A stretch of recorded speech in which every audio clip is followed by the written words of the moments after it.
Did Alex Pereira get robbed? Let's get down to business.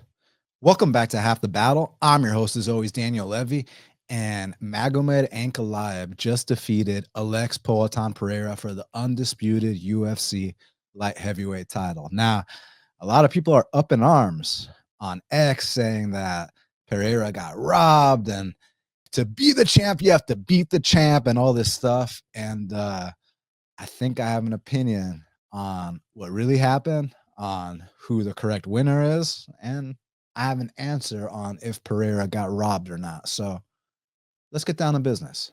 Magomed Ankalaev just went out there and defeated Alex Pereira via unanimous decision, 248-47s and 149-46. So two judges scored it 3-2 for Magomed, and the other judge scored it 4-1 for Magomed Ankalaev. Now, if you go on MMAdecisions.com, the media is pretty split about it. Now, look at this. I'm going to pull up the names right now. I have it on my phone right here. Half the people scored it for Pereira. Now, real quick, Eric Richter of New York Post had it a 47-47 draw. I'm not sure how he got to that number, but Danny Segura with MMA Junkie scored it for Pereira. Damian Bartonek for Fox West Texas scored it for Pereira. Dane Fox of Sherdog scored it for Pereira. Then these next two really surprised me. Jake Noker and Nolan King, two friends of the show, two guys that know what they're talking about. They scored it for Pereira, which was kind of surprising, guys. I don't know if my boys had a couple drinks that night, but not sure how they came up with that scorecard. Zane Simon, Sean Sheehan, Matthew Wells, and Alexander Kaylee also scored it for Pereira. Yeah. You know, some of those names aren't too surprising, but I was surprised to see my boy Nolan King and my boy Jake score for Pereira too, because I hold their opinions pretty highly. But listen, guys, here's the bottom line. On the night of the fight, I got to admit, I fell asleep during the main event. Like, when you have to perform after a Justin Gaethje fight, yeah, it's a losing proposition. So the main event straight up put me and my friend to sleep, but I did go back and rewatch it. And I gotta say, I agree with Magomed Ankalaev going out there and defeating Alex Pereira. I thought he beat him 3-2, arguably 4-1. Now, this whole thing about to be the champ, you gotta beat the champ. Like, guys, that is some of the biggest horse shit I've ever heard in my life. That is some old boxing myth slash old wives' tale. Like, who the hell came up with that? To be the champ, you have to beat the champ. Like, that is complete horseshit. To win a fight, you got to win a fight. You just have to win more rounds than the other guy. That's it. It doesn't matter if it's a title fight or not. So this whole to be the champ, you have to beat the champ.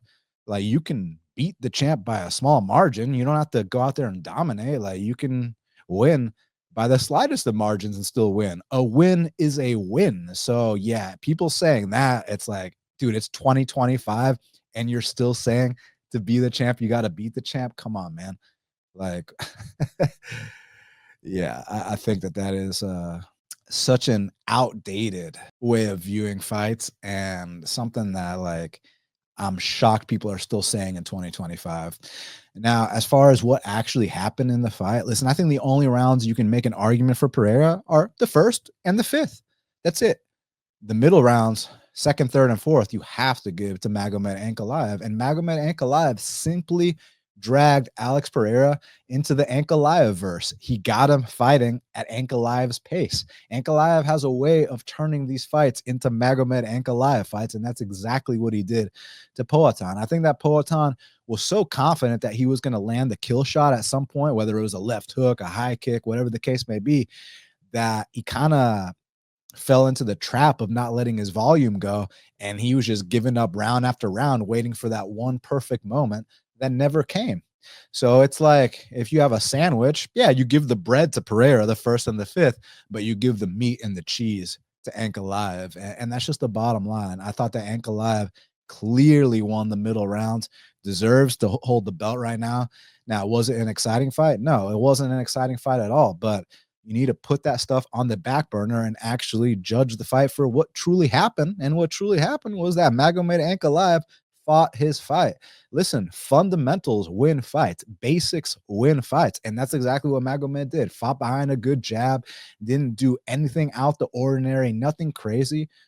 Just kept it He just kept it to the basics, the fundamentals. And, they talk about in other sports, defense wins championships. Well, his defense was very on point. He never really gave him a chance to time him or set him up for something. He just fought his fight the entire time, stayed defensively responsible, and led the dance the entire time. And as a result, now he's the champ. Now, as far as what happens next, they're talking about giving Poatan an immediate rematch. And I get it. Listen, he's one of the biggest stars in the entire sport. And although I thought that Magomed Ankalaev clearly won the fight, it was close enough to where you could see, hey, some adjustments from Alex Pereira, you could possibly win a rematch. You never know. Now, historically speaking, the guy that wins the first fight, especially a guy this much younger, usually goes on to win the rematch, but you just never know. Alex Pereira is a special fighter. There were rumors that this guy had massive distractions, but you don't want to take anything away from the new champ, Ankalaev, a guy who's truly paid his dues, a guy who's had ups and downs in the sport, a guy who I questioned, does Magomed Ankalaev choke in big fights? And Saturday night, I'm happy to report he did not choke in the big fight. And he fought his fight the entire time. That's one thing you got to give him credit for. He stayed true to himself. He didn't go out there and do anything uncharacteristic whatsoever, even if it's not exciting to watch. He fought like himself. And as a result, now he's the reigning, defending, undisputed UFC light heavyweight champion of the world. Now, the only other option I could see besides Alex Pereira getting an immediate rematch is the winner of the Carlos Ulberg versus Jan Blachowicz fight. Now, the reason I say that is because obviously Jan Blachowicz and Ankalaev have a history together. The last time that they fought, the only time that they fought, it went to a draw where Jan Blachowicz kicked Ankalaev's leg off for 3 straight rounds. Ankalaev remembered he could wrestle in the 4th and 5th, finally got that going, salvaged a 10-8 round to get a draw. Thank God for his sake.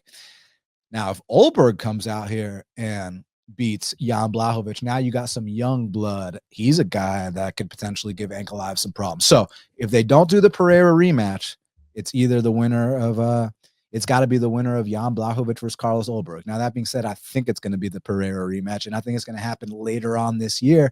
And I think it's going to be a big fight. Despite how not fun this fight was, they'll know how to build this fight up properly. And Alex will, get Alex on the mic talking about how, oh, I know what I did wrong. I know what I got to fix and this and that. And people will all of a sudden forget this fight was boring and they'll want to see the rematch. So I want to see the rematch a little bit, but that being said, do not take anything away from the new champion. He won fair and square and he fought his fight, and that's what happened. So shout out to the new champ, Magomed Ankalaev.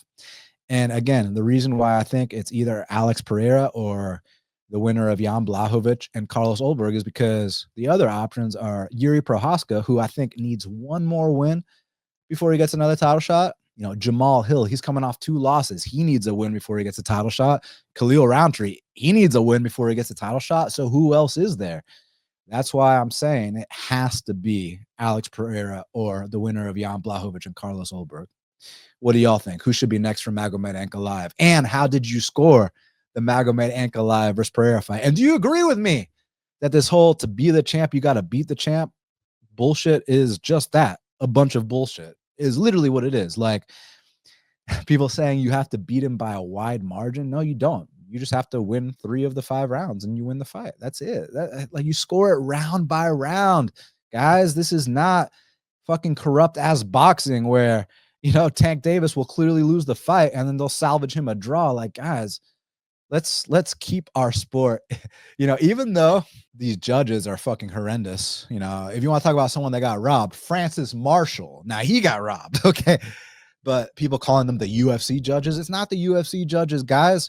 It's the athletic commission's judges. The UFC do not control the judging in the sport. The athletic commission do. And you have these old ass boxing judges that don't know shit about fighting, and you leave it in their hands, there's a chance you're going to get burnt. But thank God they did not score the main event incorrectly. I thought they had it right, So it is what it is. Now, co-main event of the evening, Justin Gaethje went out there and defeated Fiziev for the 2nd time in a row, this time by unanimous decision. They had the fight of the night once again. I mean, every Justin Gaethje fight is the fight of the night, and a lot of people were counting him out. But guys, like I told you in my breakdown, when people say that Justin Gaethje is done or Justin Gaethje, now's the time that his chin's going to finally go, those are usually the spots where he does his best and he proves people wrong. He is that competitive. And if you thought that because Max Holloway face planted him at UFC 300, that all of a sudden Justin Gaethje was going to be gun shy or not, not be there to take risks. Well, you were in for a rude awakening because he was not gun shy one bit.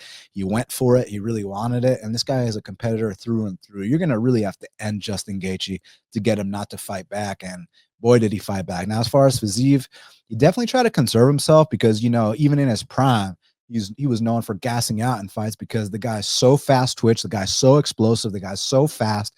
But coming off that knee injury and that knee reconstruction, seemed like he was trying to pace himself a bit, and he still gassed out in doing so, man. So yeah, I'd like to see Fiziev obviously go back to the drawing board, and it was very commendable and admirable that he even took this fight on 2 weeks short notice against Justin Gaethje in a co-main event. So respect to Fiziev for that. And Justin Gaethje, man, I'd like to see that Dan Hooker fight get rebooked. I thought that they were going to have a war. I still think they're going to have a war. Why not go ahead and rebook that fight? And Fiziev, take your time to really heal up from your injuries before you come back, and we'll be excited to watch your next one. Now, Ignacio Bahamondes walked through Jalen Turner in every facet of MMA, on the feet, on the ground. And I mean, when he was on his back, he was firing these nasty Carlos Condit-esque elbows from bottom and just lighting up Jalen Turner off his back, eventually set up a nasty triangle choke. And Jalen Turner, he tapped quick, and then he retired after the fight. And, Ignacio Bahamondes is such a nice guy, man. He said, no, Jalen should not retire. And he said that, Jalen can come stay with him at his house if he needs anything, if he needs a new place to train, if he wants to come to Chicago. So Ignacio, wow, what a class act, offering Jalen a place to stay with you and just telling him that, like, hey, man, you're young. You still got a lot left to give to the sport. And if you need any help from me, I'll be there for you to help you out. So that is so commendable by Ignacio Bahamondes. But that being said, guys, I've been saying it since this guy made his debut against Makdessi, and I'm going to say it now. I still think Ignacio Bahamondes is a future top 15 guy. And now that he's starting to feel comfortable inside the octagon, now that he's starting to mature a bit, because you got to remember, the kid came into the UFC at 22, 23 years old. He was just a kid. Now he's a little bit more mature, 27, 28, and he's still not even scratched the surface of his potential yet. But we're starting to see little glimpses of what this guy's truly capable of. And I can confidently say, once again, I'll look you in the eye with a straight face, I think Ignacio Bahamondes is a future top 15 guy. So I'd like to see him get challenged against someone in the top 15. In fact, I mean, when you look at the rankings right now, he just beat number 13, Jalen Turner. So what about Renato Moicano at number 10? I mean, y'all think Ignacio Bahamondes versus Renato Moicano is a great fight, just like I do, right? Now, I'd say Benoit Saint-Denis, but I think that Mauricio Ruffy was calling for that. So, whatever Mauricio Ruffy wants, he'll get. Okay. But guys, how about that Renato Moicano versus Ignacio Bahamondes fight? Do y'all like that? I like that. I think that's the fight to make. Now, Amanda Lemos basically big sistered Yasmin Lucindo. It kind of seemed to me like Lucindo definitely had a poster of Amanda Lemos on her wall growing up, showed her entirely too much respect. And as a result, I think that Lemos just went out there, showed that vet savvy, showed, hey, you're going to be here one day, young lady, just not Saturday night, right? And props to Lemos. So I think Lemos stays in the position she's in, keep testing these up-and-coming prospects, and let's see who's ready to make that ascension. And for Lucindo, she's only 23. Hey, go back to the drawing board, girl. You will be back. It just wasn't your night Saturday night. You're just not ready for this level yet. But one day I think you will be. So let's take it one step at a time. That was a good litmus test for her. Now, the star of the night for me was Mauricio Ruffy. Oh, my God. Now, guys, I know that it's trendy and it's cool to jump on the Fighting Nerds bandwagon, but anyone that's been listening to me for any amount of time knows that I 100% think for myself. I don't care what other people are saying. I care what I'm saying. And this is one of the few times I agree with the public sentiment big time, guys. The Fighting Nerds are for real, especially the 4 captains of the team. Caio Borralho, the Damian Maia, Lyoto Machida hybrid, Carlos Prates, the next coming of Anderson Silva, Gian Silva, the next coming of Vanderlei Silva, and Mauricio Ruffy. This guy fights like a Brazilian Conor McGregor. Man, he was so nasty out there against Bobby Green. Like, one thing that the media was asking Bobby Green, because Bobby Green, he's so experienced. He's had so many pro fights. They're like, what can Mauricio Ruffy bring to the table that you haven't seen before, right? And it was kind of like nothing. Like, Bobby Green's seen it all.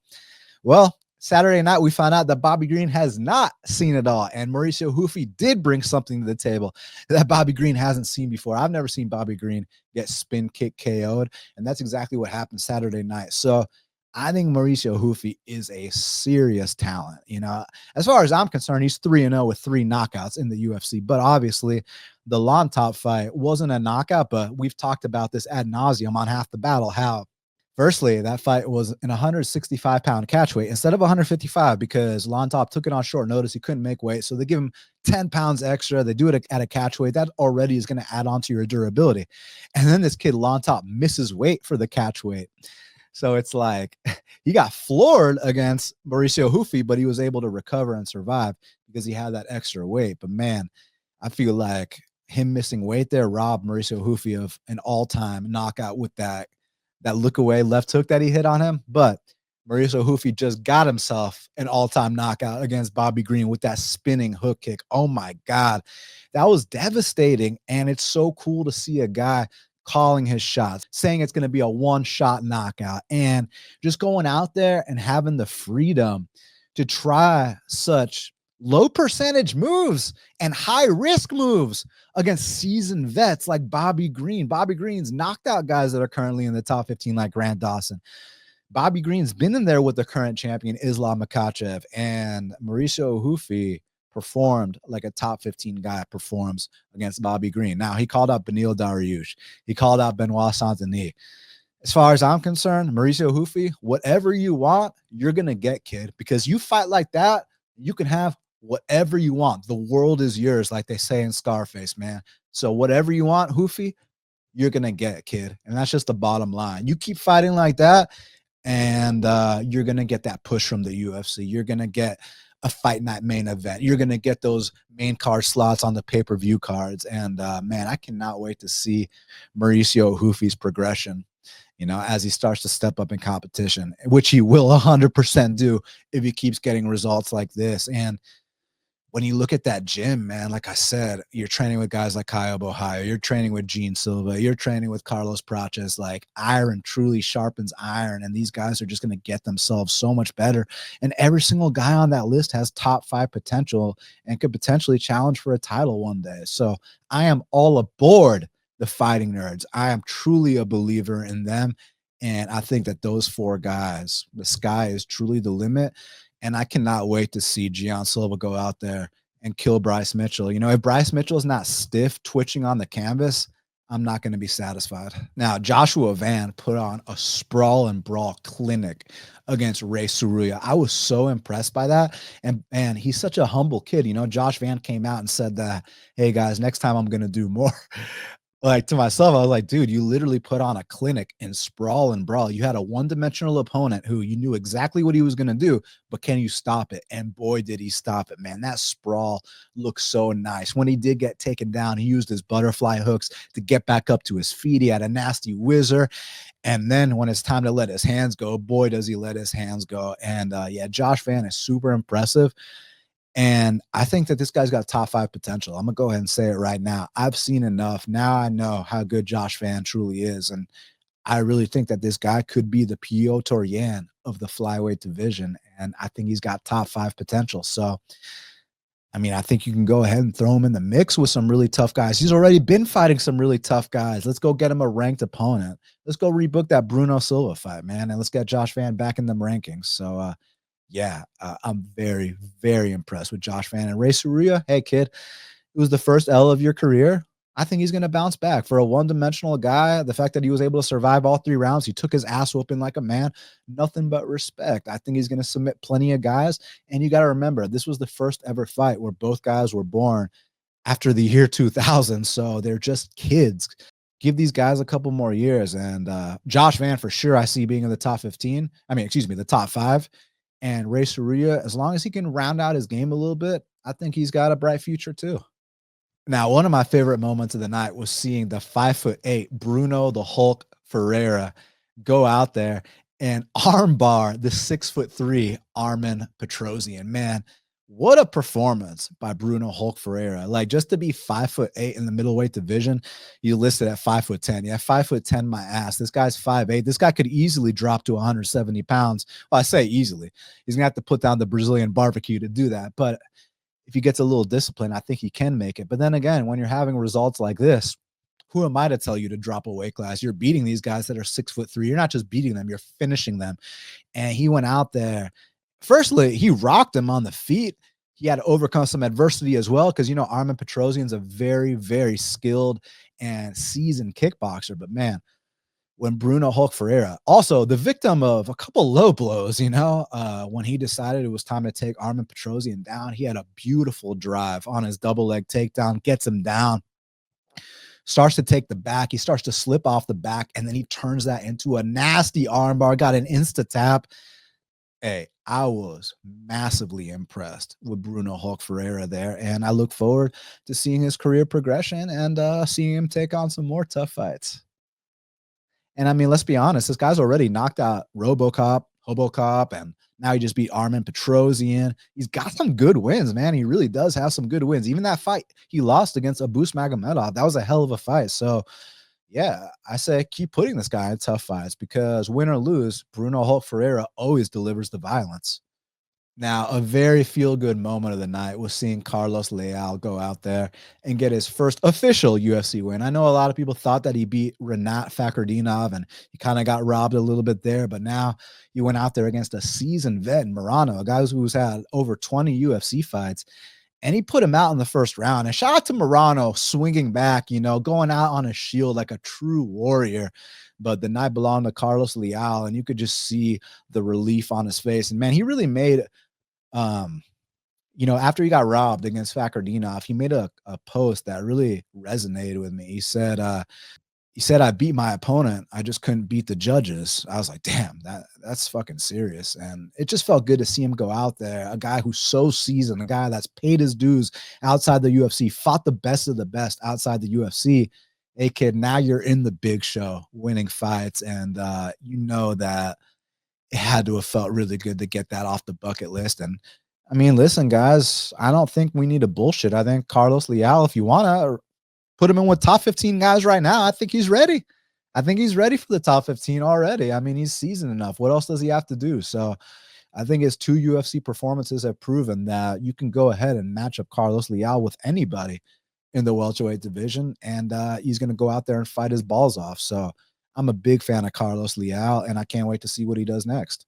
Now, the first two fights of the night, a lot of people thought were robberies. Now, one of them I agree with, one of them I disagree with. Let's talk about it. So, the Francis Marshall fight. Now, I have to admit, I did not go back and rewatch this fight. So, I'm only going based off my opinion on fight night. Now, my opinion on fight night was that Francis Marshall's striking had looked the best it's looked ever in his entire UFC career, his young UFC career. But still, you know, to go out there against someone like Myron Santos, who has that Muay Thai background, and it was Francis Marshall getting that knockdown in the first round and showing that he does have some pop in his punches. Because I thought the game plan here would be to shoot right away like he did in his previous fight against Dennis Bazukia. But no, Francis Marshall came out here and he stood up with Myron Santos. So that was really respectable. So the first round, you 100% have to give to Francis Marshall. Now, the second and third rounds. So the commentators were very convinced that Marshall won the second and third round. I wasn't as convinced, but I also wasn't like sold that Myron won those rounds either. I thought the second and third rounds were real close. Like, yeah, Marshall got the takedowns, but Santos was busting his face up at times. So, yeah, it was close. At the end of the fight, though, I thought they were going to give it to Marshall. So, my when they announced Myron Santos the winner, I was like, oh my God. My friend there saw my reaction. She was like, oh my God, too, right? So yeah, that one I was really surprised about, but looking back at it, the only round that I was 100% confident Marshall won was the first, but the second and third, I wasn't like, oh yeah, Santos got these. I was like, I don't know. But still, when it went to the decision, I thought Marshall was going to get his arm raised. Guess not.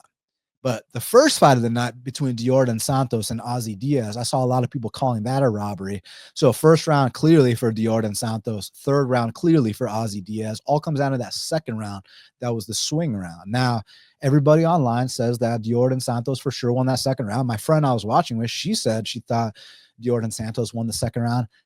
I wasn't that convinced. I was kind of like, shit, did Ozzy Diaz just steal that round? Because, man, one thing about Ozzy Diaz, he might be on the slower side. He might be kind of goofy, but boy's got a jab and a straight right, man. And when he fights at that length, because, you know, he's 6'4" with a 79-inch reach, when he fights behind his jab, man, even if you go back to his Contender Series fight, they were commenting, like the one against Joe Pyfer, they were commenting about how, like, damn, this kid's got a nasty jab. So when he finally started to get that going, it was nice to see. But shout out to Deordan Santos. I didn't know about his backstory. This guy was living in a pit bull pen and stuff. Like, wow. Like, so you could just see the kind of heart that Deordan Santos has, the kind of desire, the will to win. And just the fact that, like, even when he was getting rocked, he kept trying so hard to push forward. Like, I just truly admire the heart of Deordan Santos. He has all my respect just as a man, to go out there and just put it all on the line like that, and to give max effort, win, lose, or draw. Yeah, what a stud. But Ozzy Diaz, man, that was a feel-good moment for him, you know, to get your first UFC win. You saw how much it meant to him. He broke down crying, talking about how he used to weigh 310 pounds. Now he's fighting at 185. So, you know, although both guys are kind of at the lower level of the middleweight division, they both seem like truly, truly good people, and they fought with so much heart and desire. And yeah, if it wasn't for Gaethje and Fiziev being on that card, I truly believe that Ozzy Diaz and Deordan Santos would have got the fight of the night, and hopefully they get a nice little locker room bonus in the mail in the next couple of weeks just for their efforts, because that was one hell of a fight.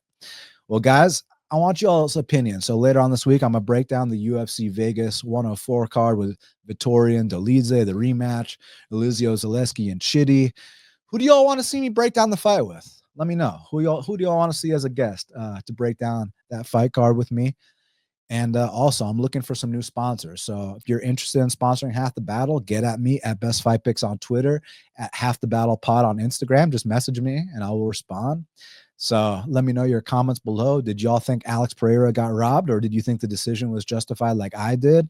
Make sure y'all follow me everywhere. You know, type in Half the Battle everywhere podcasts are found and you will see it. Smash the like, hit the subscribe, leave me a comment, share if you feel so inclined.